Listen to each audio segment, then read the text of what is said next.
Kev is a hell of a writer. Kev is a hell of a writer. Peace and blessings. My name is Abdul Aziz.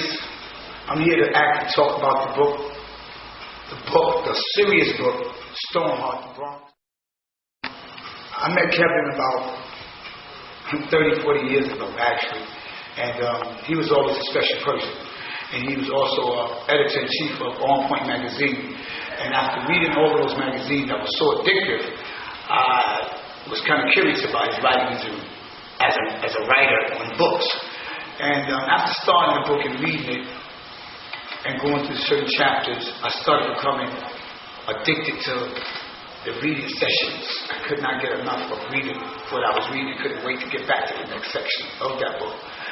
I like to also speak about the quality of the book, how it actually shows how no one escapes the consequences of their actions, and the calm of the book, how it actually shows you what goes around come around, and if you do this is what that happens, and it shows you the outcome of a lot of situations that happen if you involve yourself in this particular acts that was done.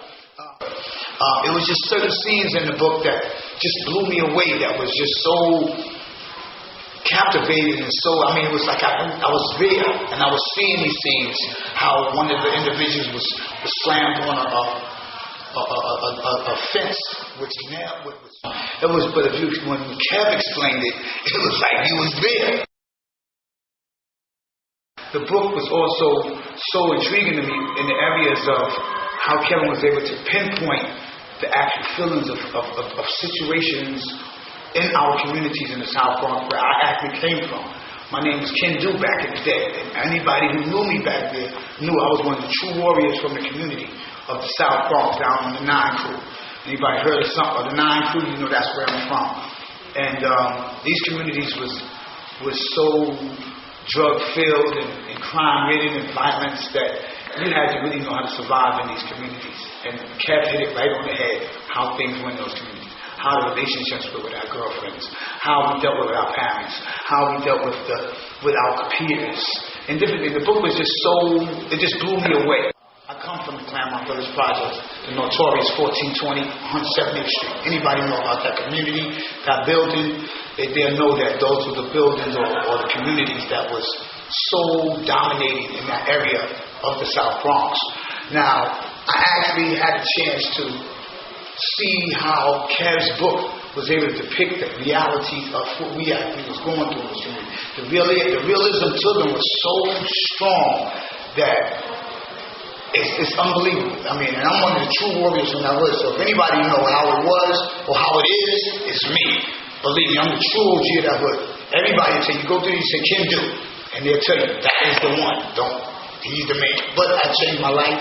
I've come to another era because of books like Kev, because Kev's book didn't glamorize the violence and the drug money and the girls and the jewelry like Scarface did. Scarface made us go out and want to get a key coke or want to do the drug game even more because it was a beautiful thing, which it wasn't. Kev actually hit it on us and let us see how we actually sabotage our growth and development in our communities, and how we actually suffered, and how many other people died, and the results from those particular lifestyles that we lived. It was something that really raised the consciousness of us as a black people or Latin people in those communities. We have to fill our minds with positive things that's going to make us more productive to our communities and more to beautify our communities and stop trying to damage them. The community, we already being pushed out of our communities now. You look in Harlem now, you got people from France, Germany, and Russia. That's the people you see walking out streets in Harlem now, and actually 30 and 20 in a group looking at our buildings, which one they want to take over and which one they want to buy. These are the kind of things we have to be aware of. Kev has opened our eyes to a lot of things in this book. I don't know about for the children. You have to definitely read it, and modify what age group you want to read it, because it's the real deal. It's no water, it's not cut, it's pure, it's 100.